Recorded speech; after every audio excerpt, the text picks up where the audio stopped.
आप लोगों का आर एस क्लासेस में आप लोगों का स्वागत है। आज हम लोग पढ़ेंगे भौतिक विज्ञान का पहला पाठ का नाम है प्रकाश का परावर्तन। उसमें प्रकाश का परावर्तन में एक हेडिंग आपका प्रकाश का अपवर्तन। आज हम लोग प्रकाश के अपवर्तन के बारे में चर्चा करेंगे। इसमें क्या संबंधित परिभाषाएं होती है, उसमें न्यूमेरिकल क्या होता है, आज इस वीडियो के माध्यम से हम लोग जानेंगे। चलिए हम लोग प्रकाश का हेडिंग लेते हैं, प्रकाश का अपवर्तन। पहला हम लेते हैं प्रकाश का अपवर्तन। प्रकाश का अपवर्तन, प्रकाश का अपवर्तन किससे कहते हैं?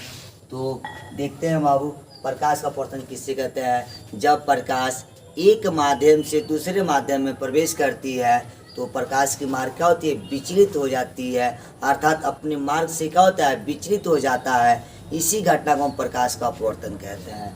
किसे कहते हैं? प्रकाश का अपवर्तन। जब प्रकाश एक माध्यम से दूसरे माध्यम में हमारा क्या करता है?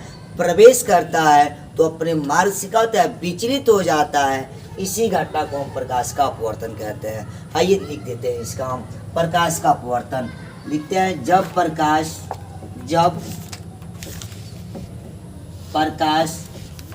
एक माध्यम से दूसरे माध्यम में प्रवेश करता है तो अपने मार्ग से विचलित हो जाता है।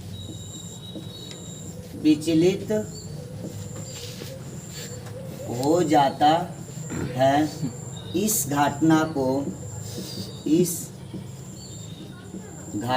को प्रकाश का अपवर्तन कहते हैं।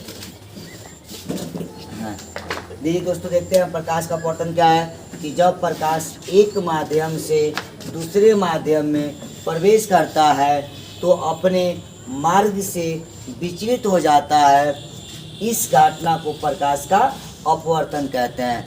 चलिए देखते हैं इसमें कौन सा माध्यम किस में जाएगा, विचलित कैसे होता है। इसमें हम देखते हैं माध्यम हमारा दो है, एक होता है सघन माध्यम, एक होता है विरल माध्यम।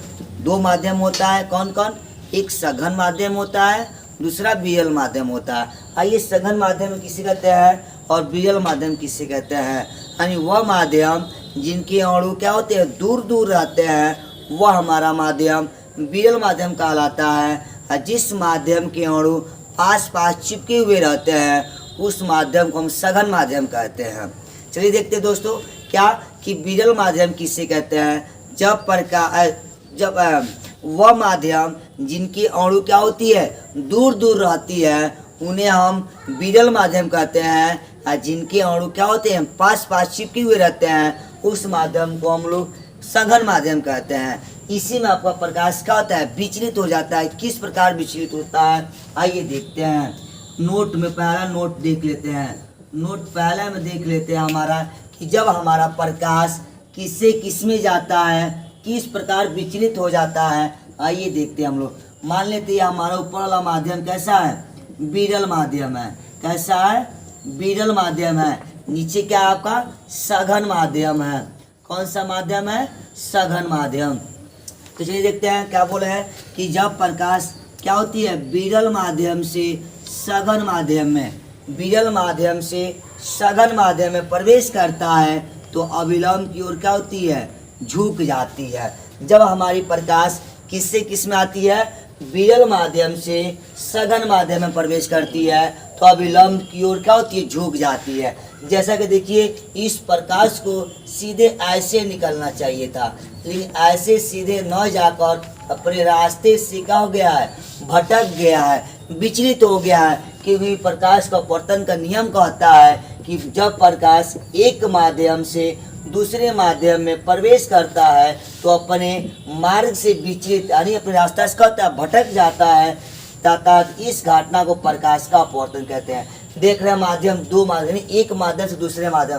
पहला माध्यम हमारा हो गया विरल, विरल से जा रहा है सघन में, तो अपने मार्ग से क्या हो गया है, विचित हो गया है। इसी घटना को हम प्रकाश का क्या कहते हैं, अपवर्तन कहते हैं। आइए देखते हैं इसमें कैसे हम लोग याद करेंगे। एक ट्रिक क्या है आपका देख लेते हैं। सघन, संग मतलब संग संग, साथ साथ रहना। इस माध्यम को जो भी अणु है एक साथ चिपके हुए रहेंगे। अब मान लीजिए आप कोई समूह है जो एक साथ रहते हैं, उसमें एक बालक उसको मारने के लिए आएगा तो क्या उसको मार पाएगा, नहीं मार पाएगा, उसको झुकना पड़ेगा। उन लोगों के बीच क्या हुआ, झुकना पड़ेगा। देखिए जैसे झुक गया है, क्यों, इनके माध्यम कौन क्या है, पास पास चिपके हुए हैं, तो ये प्रकाश आके क्या हो गया, झुक गया। ठीक है दोस्तों, दूसरा नोट देख लेते हैं हम लोग। दूसरा नोट क्या है कि जब प्रकाश हमारा अब किससे किस में जाए, सघन से विरल माध्यम में जाएगा। आइए देखते हैं हम लोग। ये हमारा हो गया सघन माध्यम। कौन माध्यम, सघन माध्यम। ऊपर वाला हो गया हमारा विरल माध्यम। ठीक है, सघन माध्यम और विरल माध्यम। चलिए दोस्तों देखते हैं कि जब हमारी प्रकाश क्या होती है, सघन माध्यम से, किसे, सघन माध्यम से विरल माध्यम में जाएगा, तो हमारी प्रकाश क्या होती है, अभिलंब से दूर हटती है। क्या होती है, अभिलंब से आपका क्या होता है, दूर हटता है। जब हमारी प्रकाश किससे किस में जाए, सघन माध्यम से किसमें, विरल माध्यम में जाती है, यानी प्रवेश करती है, तो अपने मार्ग से क्या होती है, विचलित हो जाती है। इस प्रकाश को आपका ऐसे सीधा जाना चाहिए था, लेकिन ऐसा सीधा न जाकर अपने मार्ग से क्या हो गया है, विचलित हो गया है। ये हमारा कैसे घटना रहा, प्रकाश का अपवर्तन रहा, यानी इस पूरे माध्यम से क्या हो गया है, दूर हट गया है। आइए अब इसको देखते हैं, अपवर्तन के कितने नियम होते हैं। अपवर्तन के बाबू दो नियम होते हैं। अपवर्तन के कितने नियम होते हैं, दो नियम होते हैं। आइए देखते हैं इसका दो नियम।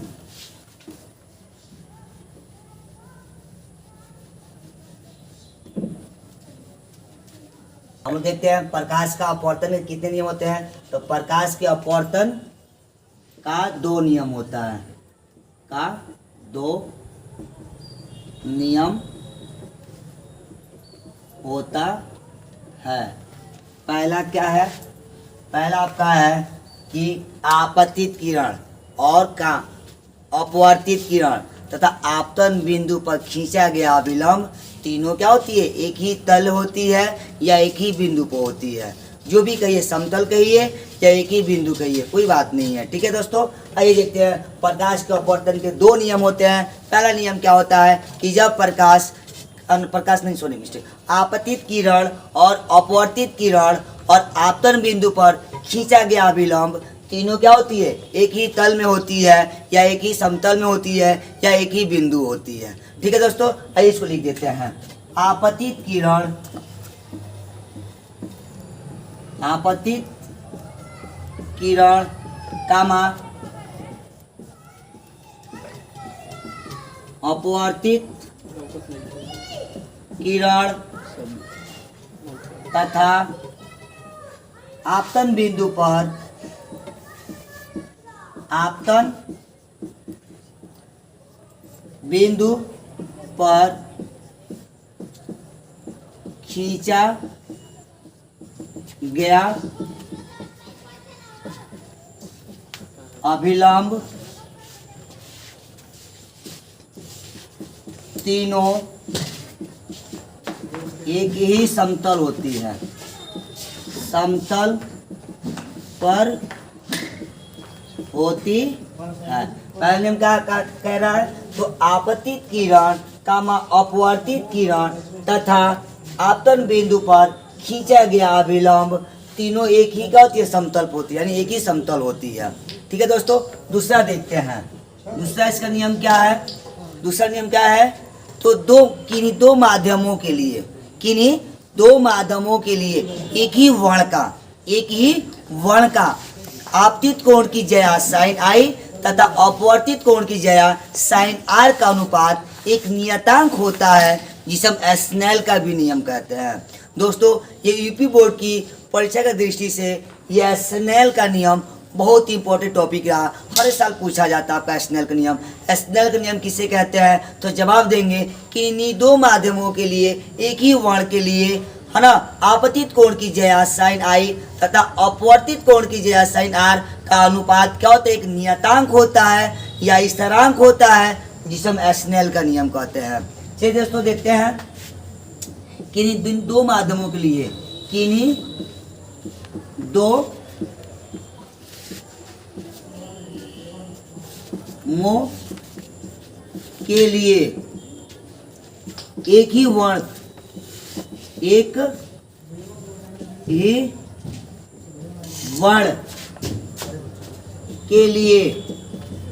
के लिए आपतित कोण की ज्या साइन आई तथा अपवर्तित कोण की ज्या साइन आर का अनुपात नियतांक होता है, नियतांक होता है, जिसे स्नेल का नियम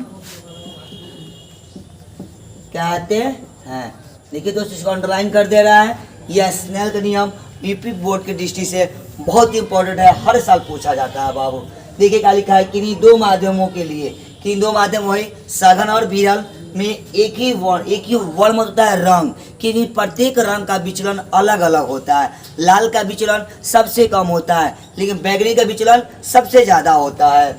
ये देखिए क्या कह रहा है, एक ही वर्ण मतलब होता है रंग, एक ही रंग के लिए आपतित कोण की ज्या साइन आई तथा अपवर्तित कोण की ज्या साइन आर का अनुपात क्या होता है, नियतांक होता है या स्थिरांक होता है, जिसे हम स्नेल का नियम कहते हैं। अर्थात इसको लिख सकते हैं साइन आई बटा साइन आर इक्वल टू नियतांक। क्या लिख सकते हैं, नियतांक लिख सकते हैं दोस्तों। ये आपका जैसे फिगर छोटा सा बनाकर दिखा दे रहे हैं हम आपका। मान लीजिए प्रकाश आपका विरल से सघन में जा रहा है, तो हमारा अभिलंब की ओर क्या होगा, झुक जाएगा। यह हमारा विरल माध्यम हो गया, यह हमारा किसका सघन माध्यम हो गया, तो हमारा क्या होगा, अभिलंब की ओर झुक जाएगा। तो यही कोण, कौन सा कोण बाबू, आपतित किरण और अभिलंब का बीच का जो क्षेत्र होता है उसी को हम लोग कहते हैं क्या, आपतित कोण। जो एंगल आई हो गया है ना, ये आपका है कौन, अपवर्तित किरण, और यह अभिलंब के बीच का जो क्षेत्र होता है, वही जो झुकाव होता है, वही कोण हमारा कहलाता है अपवर्तित कोण, जिसको आर। इन्हीं दोनों का अनुपात ये क्या होता है, नियतांक होता है या स्थिरांक होता है, जिसे हम स्नेल का नियम कहते हैं। तो दोस्तों, ये हमारा प्रकाश का अपवर्तन किसे कहते हैं, अपवर्तन कैसे होता है दो माध्यमों में। दो माध्यम कौन कौन होता है आपका, सघन माध्यम और विरल माध्यम। सघन माध्यम किसे कहते हैं, विरल माध्यम किसे कहते हैं, आपको बताया गया है। सघन माध्यम उसे कहते हैं जिन माध्यमों में अणु क्या होते हैं, पास रहते हैं, चिपके हुए रहते हैं, वह माध्यम हमारा सघन माध्यम कहलाता है। लेकिन जिस माध्यम के अणु दूर रहते हैं, फैले हुए रहते हैं, वह माध्यम हमारा विरल माध्यम कहलाता है। तो दोस्तों, यहाँ इस टॉपिक में आपको बताया गया है कि प्रकाश का अपवर्तन किससे कहते हैं, दो माध्यम प्रकाश का अपवर्तन कैसे होता है, अपवर्तन का नियम लिखवाया गया है। बाबू, ये पेपर के दृष्टि से, यूपी बोर्ड की पेपर की दृष्टि से ये जो आपका टॉपिक पढ़ाया गया है महत्वपूर्ण टॉपिक है, क्योंकि यह यूपी बोर्ड में हर साल पूछा जाता है। ये आपका टॉपिक हर साल पूछा जाता है।